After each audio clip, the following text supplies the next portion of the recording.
Buenas tardes a todos ustedes.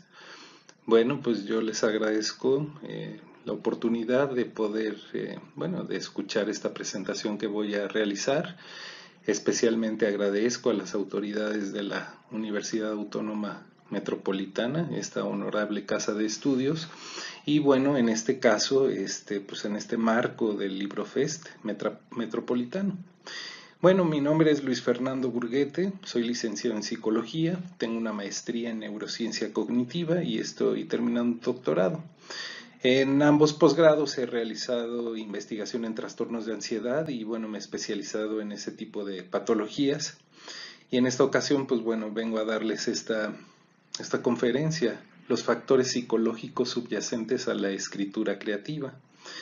Bueno, yo soy una persona que labora en la Clínica de la Ansiedad y Salud Mental. Ahí me desempeño como director clínico.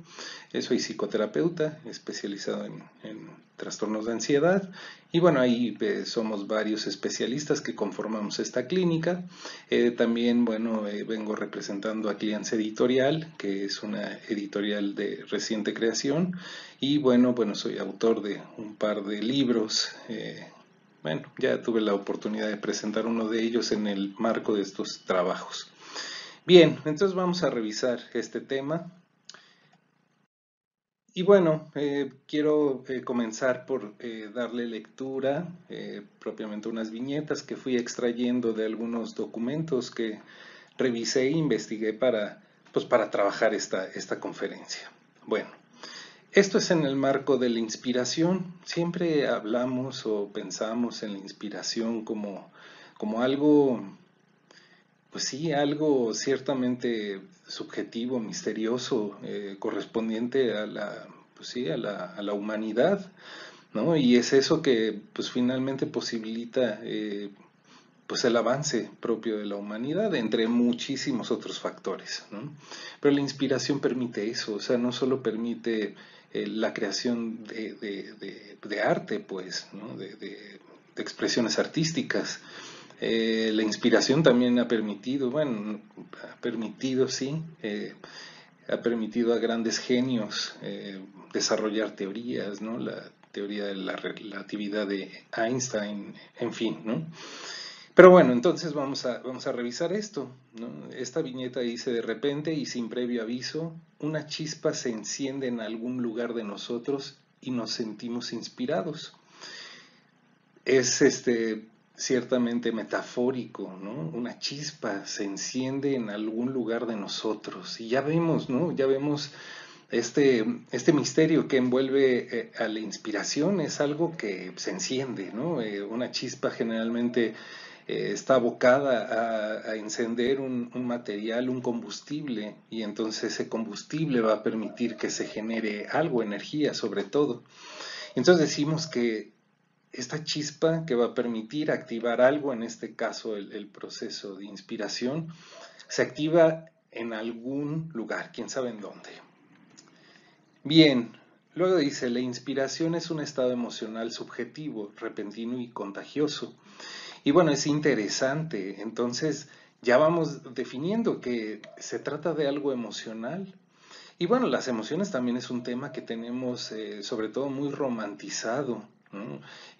Bueno, podemos encontrar documentos muy formales, documentos muy serios, en donde pues, no deja de haber una perspectiva, claro, científica, u otro tipo de materiales, ¿no? Donde, bueno, ya no se definen tan claramente, o se definen claramente, pero no se, no se genera como un proceso determinado por el cual se generan las emociones. Entonces dice que es algo emocional, repentino, o sea, intempestivo, sucede de manera intempestiva. Las emociones también tienen esa característica.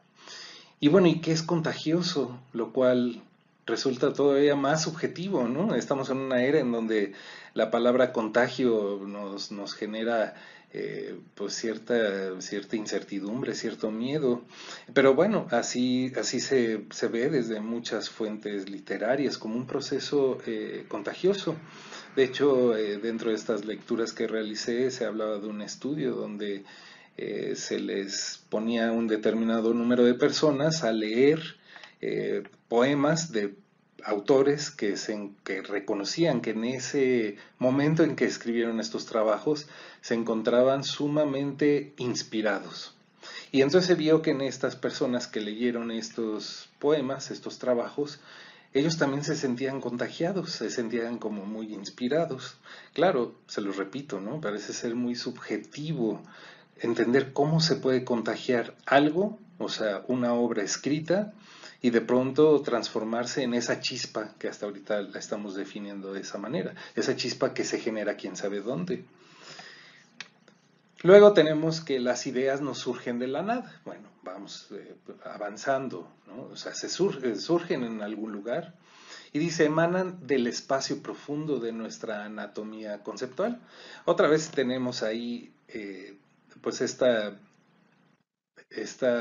romantización de dónde emana, ¿no? Pero bueno, lo podemos ir entendiendo. Lo podemos ir entendiendo a pesar de lo subjetivo que puede parecer esta viñeta. Y dice entonces, emana de nuestra anatomía, bueno, desde lo profundo de nuestra anatomía conceptual. Entonces ya vemos que proviene de un sitio en donde se albergan, en donde se anidan los conceptos. Es decir, donde se anida lo que nos permite significar el mundo, significarlo y simbolizarlo, lo cual es interesante. Entonces ya vamos viendo que sí hay una localización específica. Ajá. Y eso es importante entenderlo, porque como les decía, ¿no? Bueno, tendemos a hacer esto, ¿no? Bajo el entendido de que somos los mamíferos e incluso la especie más sofisticada o con la mente más sofisticada, entonces tendemos a llegar a estos puntos en donde, no sé, llegamos a magnificar, ¿no? Y llegamos a considerar que, bueno, estos dones o estas capacidades que tenemos, pues provienen de sitios misteriosos, ¿no? Pero entonces ya lo vemos, entonces proviene de un sitio en donde se almacenan estos elementos que nos permiten describir, que nos permiten integrar, comprender y finalmente escribir el mundo. Por otro lado, dice, tenemos el ingrediente más sobresaliente de la inspiración, perdón, el ingrediente más sobresaliente de la inspiración es de tipo emocional, un estado que se experimenta corporalmente. Otra vez regresamos a esta parte de lo emocional y entonces parece que la inspiración tiene una gran correspondencia con estas manifestaciones humanas. Yo diría biológicas, ya lo iremos viendo, pero parece una relación, una correlación con los elementos emocionales. Y entonces dice que tiene una expresión corporal, y sí, efectivamente, las emociones, lo decimos por ahí, a veces, bueno, los psicólogos no deberíamos de hacerlo, pero decimos que las emociones se somatizan, cuando las emociones en realidad son auténticas somatizaciones, es decir, son procesos que ocurren en el cuerpo. Pero ya lo vemos que la inspiración, entonces, al tener que ver con algo emocional, finalmente va a tener una expresión corporal, ¿no? Y por eso muchas veces cuando estamos inspirados o asumimos que nos sentimos inspirados, sentimos energía, ¿no? Lo describimos como eso, energía, y me siento animado y siento fuerza corporal y mucho movimiento, dinamismo. Luego dice, los miembros de cada generación ven más allá que la anterior gracias a la obra de quienes caminaron por el planeta antes que ellos. Y esto es muy importante. Bueno, todo es importante, pero quiero enfatizar en esto porque la humanidad es gracias a eso, a lo que finalmente hemos logrado hacer a partir de de lo que han hecho otros. Sobre todo cuando hablamos de creatividad, debemos de ser claros que el proceso creativo proviene no desde cero. Ajá. He tenido pacientes con los que se sienten angustiados precisamente por asumir que no son creativos, porque no pueden generar nada desde cero. Ajá. Pero ya lo vemos, o sea, la humanidad, dentro de las características que tenemos, como humanidad, es que podemos actuar de manera organizada, consensuada, apuntando un mismo objetivo. A veces, y sobre todo contemporáneamente, a veces parece que estos objetivos están como clavados en otro sitio, ¿no? O son divergentes y demás. Pero al final de cuentas es importante tener claro que tanto para la inspiración como para el proceso creativo, te viene de ahí, de nuestra propia evolución histórica.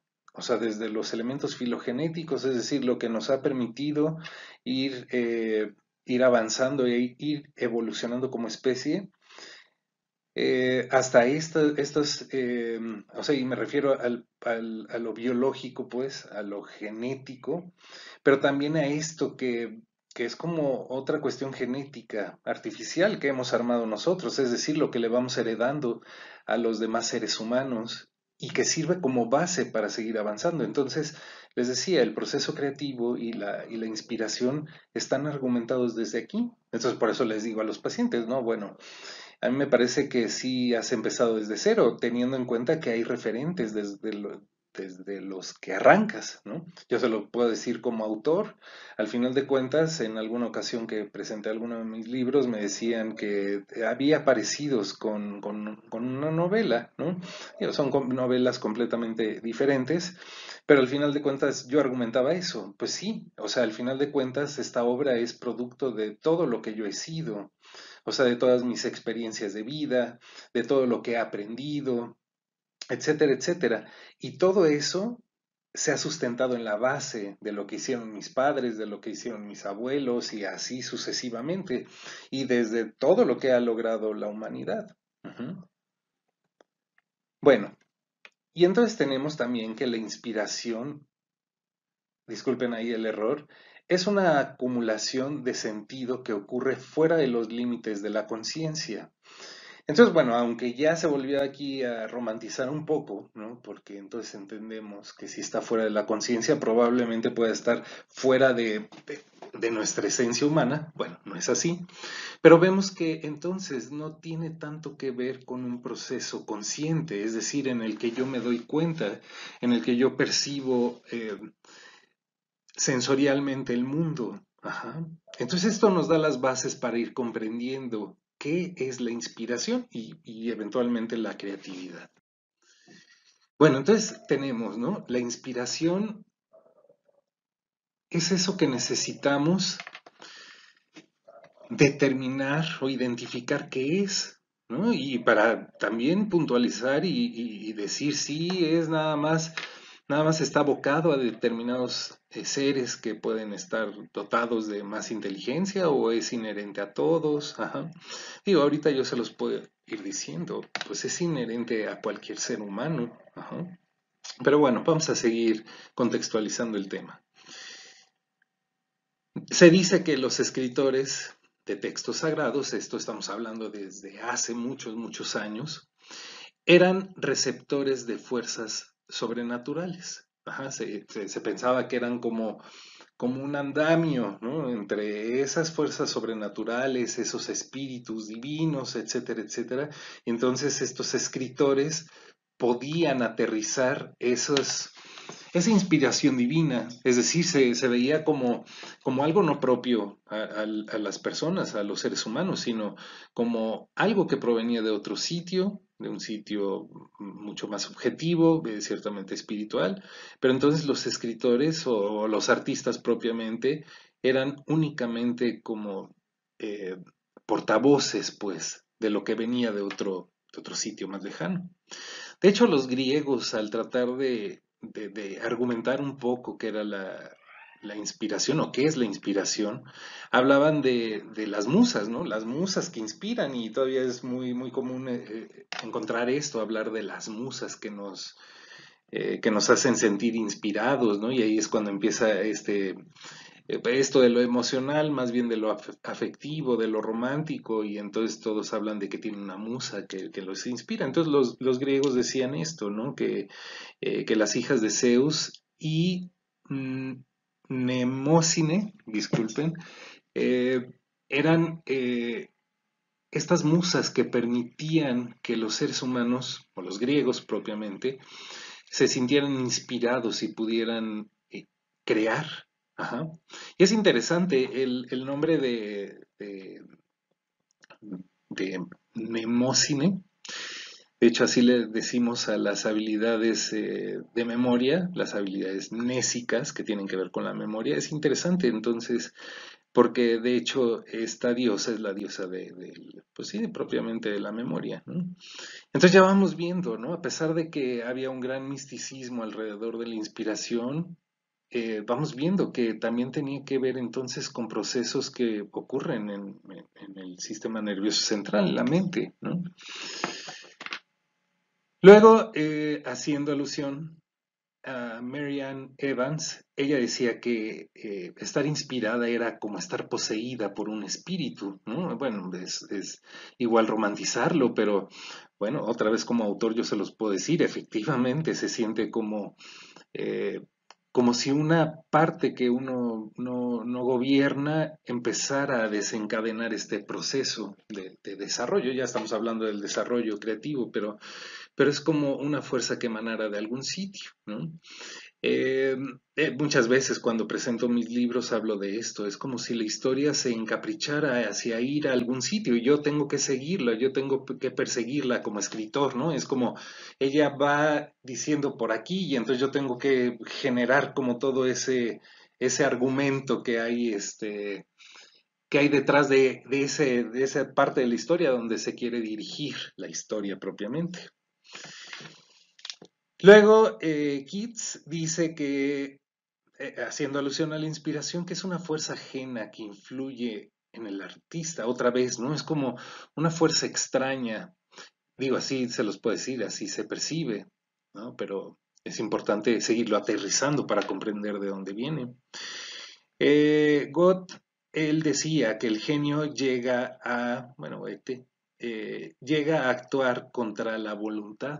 Ajá. Es decir, es como esto que les decía, ¿no? Que más allá de lo que dijo, o sea, no le estoy copiando a este artista, ¿no? Pero es algo muy similar como se puede percibir, es algo que va en contra de lo que yo quiero, de lo que yo quiero como escritor, o de lo que yo quiero como pintor, o como músico, ¿no?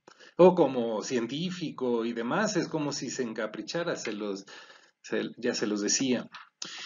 Y bueno, Cohen decía, ¿no? Que la poesía viene de un lugar que nadie controla, que nadie conquista, y suena tremendamente fabuloso y romántico. Y sí, o sea, parece que emana desde ahí, desde un lugar incontrolable, ¿no? Eh, de un lugar donde ya hay una voluntad para hacer lo que se pretende hacer, ¿no? Y bueno, entonces aquí estoy resumiendo como todo esto que hemos visto. La inspiración es un estado emocional, subjetivo, repentino, inesperado y efímero en el que experimentamos sentido y tras el que generalmente nos vemos motivados a actuar. Quiero hacer una acotación. Estoy viendo y ustedes se están dando cuenta de que hay errores de dedo, ¿no? Sobre todo en estas diapositivas. Y eso es lo que quiero hacer la acotación porque es algo que nos pasa muy comúnmente y nos permite contextualizar, ¿no? O sea, ¿qué pasa? O sea, yo leí, no sé, 10 veces las diapositivas y uno ya no ve los errores, ¿no? Es lo que pasa. Bueno, se los hablo desde la parte de la escritura, que uno llega con el editor y el editor encuentra cientos de errores cuando uno lo revisó no solo una vez, sino muchísimas, ¿no? Y ahí es cuando podemos empezar a entender, hay una parte de nosotros que no logra ser consciente ciertas cosas. En este caso, porque el discurso ya estaba armado acá, ¿no? Y a la hora de aterrizarlo, pues empiezan a meter pues yo, ¿no? Empecé a meter palabras que no debían de ir ahí, pero que dejé de percibir, ¿no? Y es cuando podemos empezar a ver justamente eh, lo que no es consciente, pues, ¿no? Y entonces les decía, esta es la definición que finalmente nos permite seguir aterrizando esto, ¿no? Y entonces, en esta última parte de la frase dice que nos lleva a actuar, claro, la inspiración nos lleva a actuar, a investigar, nos lleva a escribir, nos lleva a pintar, nos lleva a estudiar, nos lleva a generar actos. Y bueno, en este aterrizaje voy a tocar brevemente como una parte pues sí, de las teorías que anidan o que más bien que estructuran propiamente la psicología. Y bueno, este iceberg nos ayuda a visualizar algo como lo visualiza propiamente el psicoanálisis. Aunque esto del inconsciente en realidad no fue descubierto propiamente por Freud, ¿no? O por algún otro psicoanalista, sino es algo que pues, es ancestral, ¿no? Y podemos tener un sinfín de culturas eh, en donde ya se habla de esto, de procesos no conscientes. Bueno, el psicoanálisis, digamos, lo aterriza en esta nueva era, ¿no? Nueva era de conocimiento y en fin. Pero es algo interesante, o sea, se habla de que hay una parte de nosotros que no es consciente, el inconsciente o subconsciente, como le quieran llamar. Entonces, dice el psicoanálisis, ¿no? Que es como un iceberg. O sea, nosotros en un trozo de hielo que está ahí en el mar, solo vemos un pedacito, ¿no? Como lo que le pasó al Titanic, pues lo vieron, ¿no? Y pensaron que lo iban a esquivar, pero a la mera hora, pues, bueno, al menos en la película sí se dibuja, se ve que pues la parte de abajo, que es mucho más extensa, pues es la que golpea y perfora el casco del Titanic. Pero bueno, entonces como en el iceberg, la parte que vemos, la que está fuera del agua, es digamos la parte consciente, la que sí nos damos cuenta. Pero hay otra parte que no, que está ahí oculta debajo del agua, y se dice que es la mayor parte de nuestra existencia. De hecho, el inconsciente es esto que se manifiesta de muchas formas, a través de los sueños, a través por ejemplo, de las frases que no, bueno, no es una manifestación propia del inconsciente, sino un acto inconsciente cuando no revisé, bueno, cuando ya no leí los errores que tiene la diapositiva. Pero también se manifiesta a través de lo que llamamos lapsus, ¿no? Cosas que decimos sin querer decirlas, pero que tienen una finalidad, o actos que no tenemos explicación de por qué sucedieron, pero suceden por una motivación, en este caso inconsciente. Entonces nos ayuda esto a reconocer que eh, sí, o sea, una parte de la inspiración tiene esta característica, emana desde el inconsciente.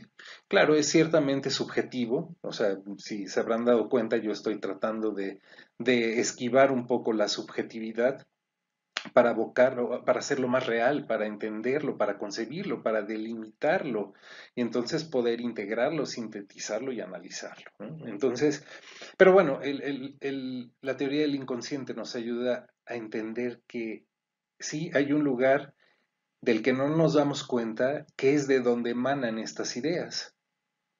Ahorita lo seguiré aterrizando. Y entonces otra vez vuelvo a poner esta frase, otra vez con los mismos errores, pero bueno, otra vez este enunciado que nos permite reconocer qué es la inspiración. Y como pueden darse cuenta, ya vienen algunas palabras en color rojo para entender, entonces, para seguir sintetizando después de este análisis y empezarlo, sí, a aterrizar. Entonces la inspiración es un estado emocional y lo estoy señalando con color rojo y ya lo había mencionado. Es emocional, es subjetivo, es decir, es intangible, es repentino, súbito, inesperado y efímero, o sea, parece tener una vida muy corta, es agudo, ¿no? No es crónico, no. Parece que a veces la inspiración no nos va a acompañar a lo largo de varios minutos, horas o ni mucho menos días o meses. Claro, el artista generalmente cuando ya inició una obra, esta misma la retroalimenta para continuar inspirado. Y al final vemos que, bueno, en el que experimentamos sentido y tras el que generalmente nos vemos motivados, o sea, hay una motivación, es decir, hay algo que nos empuja a actuar, que era lo que les decía al final cuando leí esta frase. Ajá.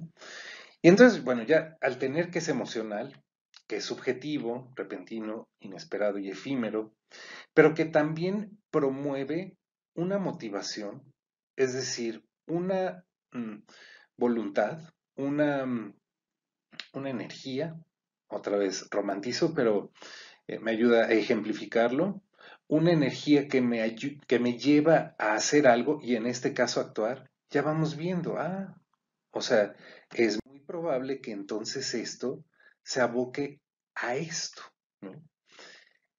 Es decir, tenemos que concebir, a pesar de que nos encanta, como se los digo, ¿no? Sofisticar, bueno, sí somos organismos biológicos sofisticados, es decir, con procesos mentales sofisticados, pero a pesar de que nos encanta hacer esto, hacer alarde de esta sofisticación y llevarlo a planos que a veces parecen eh, bueno, no quiero decirlo de esta forma, es muy respetable lo que pensemos, pero a planos que a veces parecen no tener pies ni cabeza, ¿no? Que tienen mucho sentido, ¿no?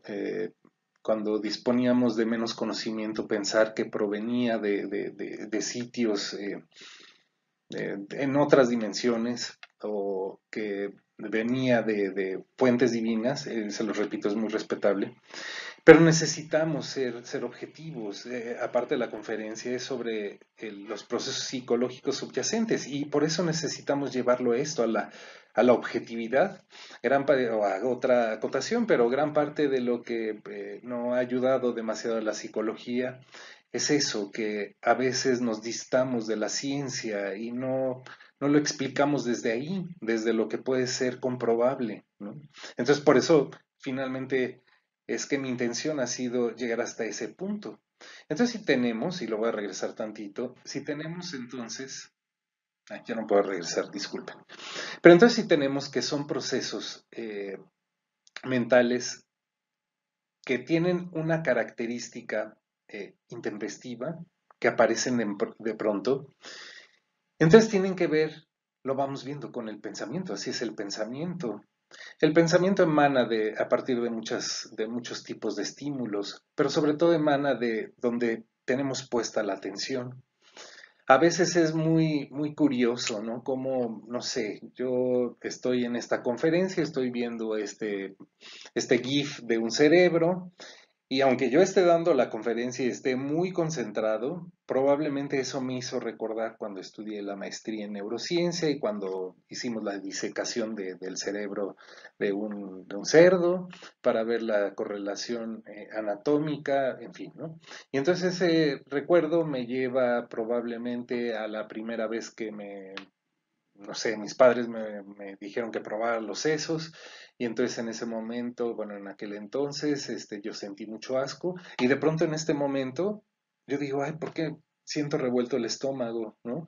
O ¿por qué me acordé no sé, de cuando era niño, ¿no? Sí, o sea, todo eso que les dije, bueno, que esos como tres hechos de ver el esquema, recordar la maestría y finalmente la infancia, sucedió en milésimas de segundos y a veces no nos explicamos cómo ya estamos pensando en otra cosa, ¿no?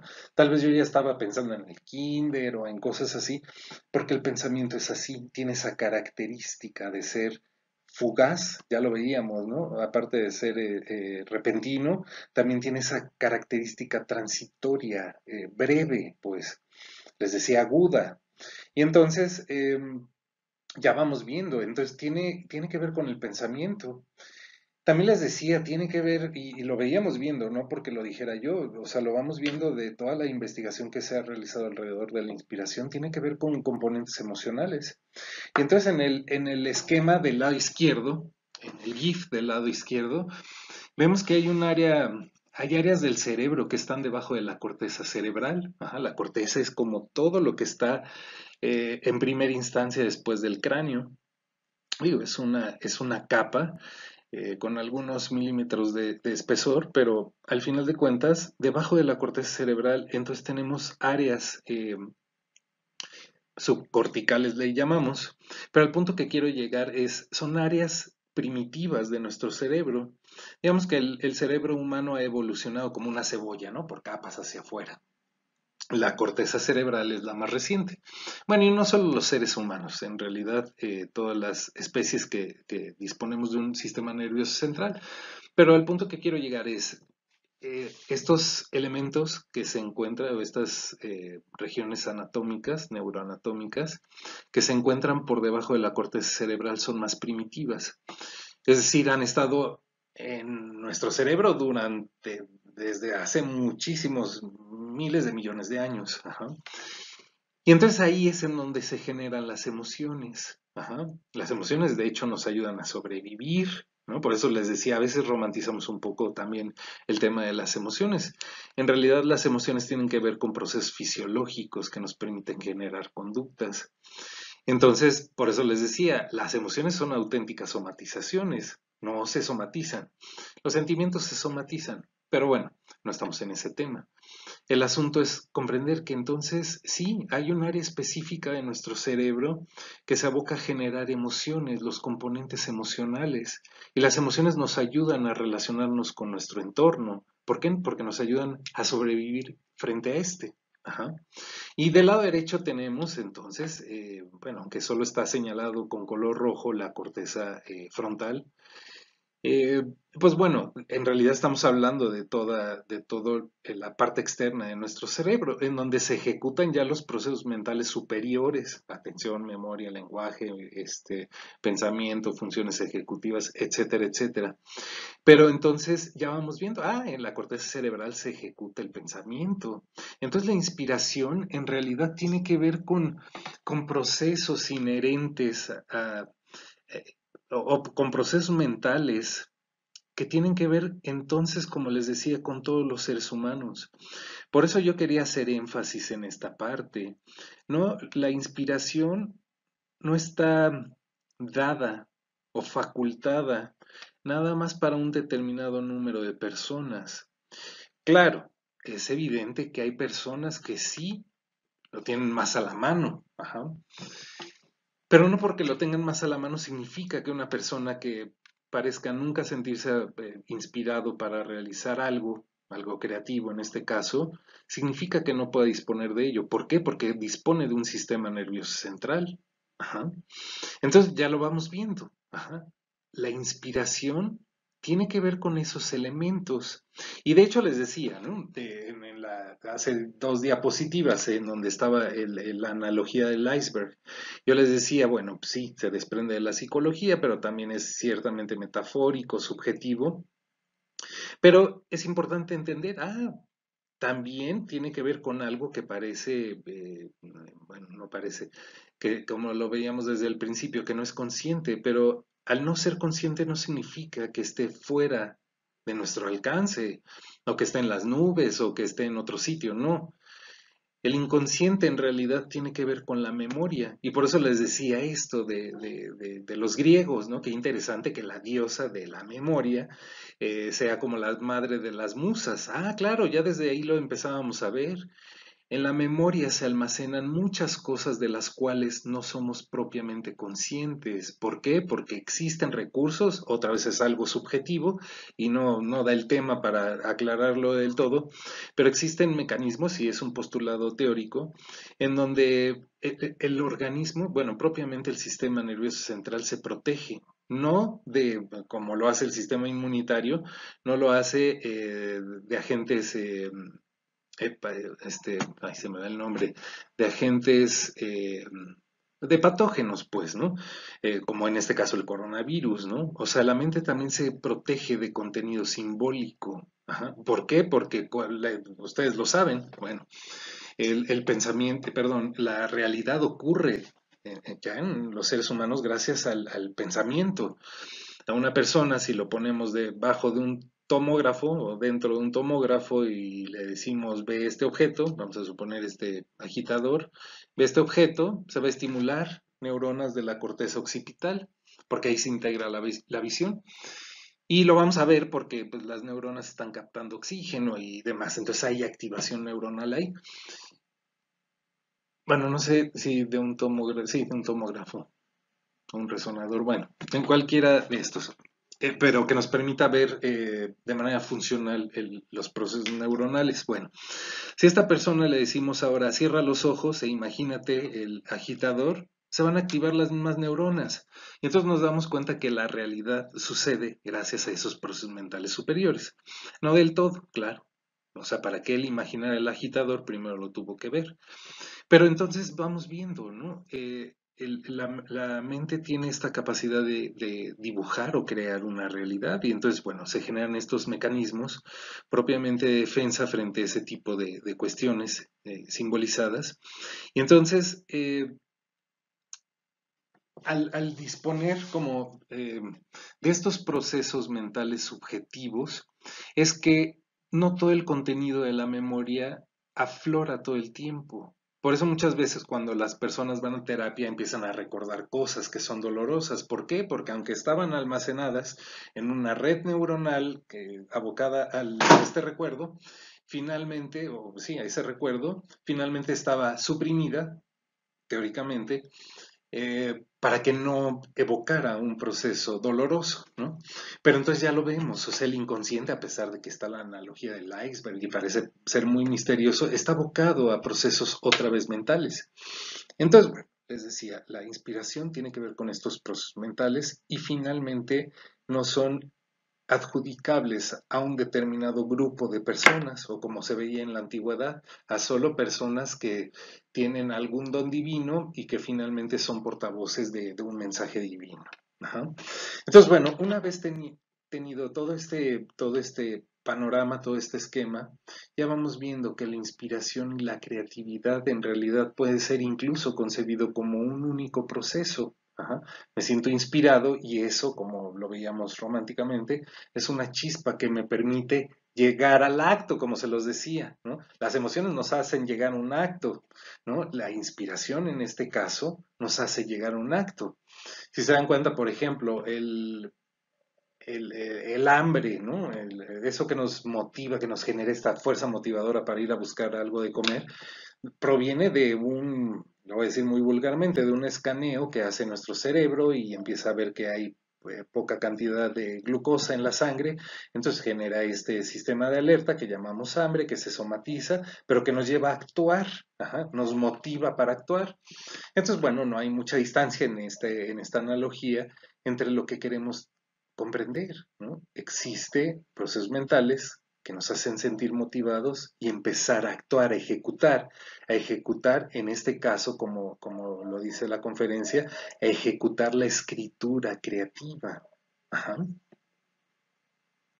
Y bueno, finalmente, no quería dejarme de ir. eh, Siempre es importante para mí eh, darle a las personas con las que tengo la oportunidad de platicar en conferencias, como docente, en terapia, ¿no? En fin, de darles algo, de darles algo siempre que yo pueda darles algo, ¿no? Porque yo también soy una persona que necesita que las personas también me den parte de su experiencia, de su conocimiento, siempre lo digo. Yo aprendo mucho más con los pacientes, ¿no? No digo que a través de la literatura, ¿no? Por supuesto que sí, pero se aprende más ahí, como bien decimos en la práctica, ¿no? Entonces yo aprendo de mis pacientes, pero bueno, en este caso, como yo estoy dando la conferencia, siempre es dar algo más allá del conocimiento como recomendaciones, pues, ¿no? Recomendaciones sobre todo para la parte creativa, que es muy importante, es una forma de inteligencia, también hay que decir eso, ¿no? Y es ciertamente penoso que siempre empoderemos y privilegiemos a esa otra inteligencia que definimos como un CI, ¿no? A una persona que, pues sí, o sea, nadie niega que es una forma de inteligencia muy útil para la humanidad y no es desprestigiar a esta para entonces elevar o reconocer más a la inteligencia creativa, ¿no? La pena radica en que no hemos logrado reconocer la inteligencia creativa. Pues propiamente o estrictamente no hay test estandarizados que midan la inteligencia creativa, ¿no? O sea, los hay para la inteligencia cognitiva. para evaluar la capacidad de memoria, la habilidad matemática, ¿no? De procesos mentales de orden superior. La creatividad también lo es, pero está ahí como desplazada, ¿no? Entonces, y digo, aunque son recomendaciones, pues tampoco es ni es una receta de cocina, son consideraciones personales que, como ya se los dije, vienen de otros referentes, pero siempre es importante, ¿no? Como dar esto, ¿no? ¿Qué puedo hacer yo para ser creativo, para sentirme inspirado? Bueno, uno, establecer nuevas creencias y siempre hago énfasis en esto, ¿no? Las creencias tienen esa, ese atributo, o sea, es un atributo, no podemos huir de las creencias, pero tienen ese atributo, esa característica de dar estructura a las cosas, bueno, no a las cosas, a los procesos mentales, ¿no? Nos dan estructura para saber a dónde dirigir la conducta. Incluso se posicionan como componentes de nuestra personalidad, pero muchas veces las creencias pueden no estorbar, pero pueden llevarnos a limitar la interpretación de las cosas. Por ejemplo, ya se los decía, ¿no? Eh, si el conocimiento humano sobre la inspiración únicamente se hubiera abocado a la creencia de que es una cuestión divina o que tiene que ver con las musas, sobre dioses griegos, etcétera, etcétera, hubiera limitado la capacidad de creer que ahora, porque no deja de ser una creencia, nada más que demostrada a través del método científico, vaya, no quiero que se confunda, no estoy diciendo que las demostraciones científicas son creencias propiamente, ¿no? Pero nos da un punto de referencia para interpretar un fenómeno, a eso me refiero. Las creencias también hacen eso, nos hacen creer en un fenómeno determinado para que pueda ser interpretado de esa forma. Entonces, bueno, las creencias al final de cuentas también pueden tener esa limitación, tienen una virtud que nos ayudan a estructurar, pero también delimitan. Ajá. Entonces siempre debemos de renovar esto. De hecho, el segundo punto tiene que ver, posterior, tiene que ver con ello. Pero es eso, siempre estar dispuestos a formular nuevas formas de creencia. Y es válido decirlo, con un mayor número o disposición de evidencia. Otra cuestión es tener la capacidad de ser introspectivo. El que nosotros podamos echarnos clavados dentro de nosotros mismos, de mirar hacia nuestro pasado, de acudir al pasado sin temer, ¿no? De mirarlo de manera estoica, sin deprimirme, ¿no? Digo, parece que lo estoy diciendo como échale ganas, ¿no? No te deprimas, ¿no? No lo digo así y se lo repito, no es la conferencia como para no sé, para aclararlo, si es echarle ganas o no echarle ganas, no, por supuesto que no, pero es como tener esa disposición para mirar dentro de mí, para al menos mirar qué es lo que temo, qué es lo que, pues sí, lo que me puede deprimir, me puede hacer sentir frustrado y demás. Esa actitud de no dejar de mirar hacia adentro, también va a ayudar, va a facultar la creatividad. ¿Por qué? Porque me conozco. Sí, emana de la conciencia y técnicamente ser introspectivo va a hacer que menos contenido inconsciente esté ahí, pero no se preocupen, es como el iceberg, ¿no? Si empieza a perder masa, el hielo que está debajo del agua, pues inevitablemente también la de arriba. Así es que no se preocupen, por más conscientes que sean de su propia historia, no se va a acabar esa fuente emanadora de inspiración y creatividad. Y les decía, este punto tiene que ver con el establecer nuevas creencias, pero ya propiamente estimular la flexibilidad cognitiva es algo fundamental, ¿no? No tanto por lo como lo dicen algunas, pues no sé si sean memes o qué sean, pero bueno, algunas fuentes que intentan ayudar, pero que no tienen muchos argumentos como lávate los dientes con la mano izquierda para que no te dé Alzheimer, ¿no? O sea, es bueno que nos lavemos los dientes con otra mano porque generamos nuevas redes o generamos propiamente plasticidad cerebral y permitimos que el aprendizaje se facilite. O sea, sí son cosas recomendables, pero tanto como prevenir un proceso patológico neurodegenerativo, bueno, tampoco lo es del todo. O sea, es bueno y seguramente ayudará a que nuestras neuronas estén bien para no desarrollar Alzheimer, pero no es propiamente algo que va a ayudar a prevenir, ¿no? Bueno, total, el facultar la flexibilidad, el, el, el no no ser ortodoxos en nuestros juicios, ¿no? El siempre mirar una posibilidad, tener la capacidad de siempre tener un plan B y uno C, todas esas cosas siempre nos van a ayudar y van a facultar la creatividad, porque la creatividad muchas veces no tiene que ver con cuestiones rígidas. Ahorita voy a decir más adelante, pero sí necesita caminos, necesita estructura, pero las estructuras no siempre son rígidas. Por ejemplo, la tecnología que tiene que ver bueno, la tecnología, la ingeniería que está detrás de estructuras para los sismos, se dan cuenta que pues no tiene que ver con la rigidez, sino también con estructuras que pueden ser flexibles. Y flexibles no es decir las vamos a hacer de hule, sino de materiales sólidos que permitan también cierta flexibilidad. Entonces, esa básicamente es la moraleja. Estimular la conciencia, ¿no? Y les decía, a veces romantizamos estas cosas bueno, no estas cosas, estos conceptos, ¿no? A veces decimos que el despertar de la conciencia tiene que ver con otra vez, ¿no? Con cosas que pueden estar en otras dimensiones y es muy respetable para mí esa forma de interpretarlo, porque ayuda a interpretarlo, ¿no? No ayuda a meterlo en una camisa de fuerza, ¿no? Pero es como darnos cuenta, el regresar a la conciencia, el generar y despertar a la conciencia, más bien tiene que ver con regresar a nuestra esencia natural, a tener la capacidad de percibir el mundo sensorialmente, ¿no? A través de nuestros órganos sensoriales. Esos errores que cometí pues sí, en la corrección de las diapositivas tienen que ver con eso. ¿No? No había una disposición por completo en mi órgano sensorial de la vista. Ajá.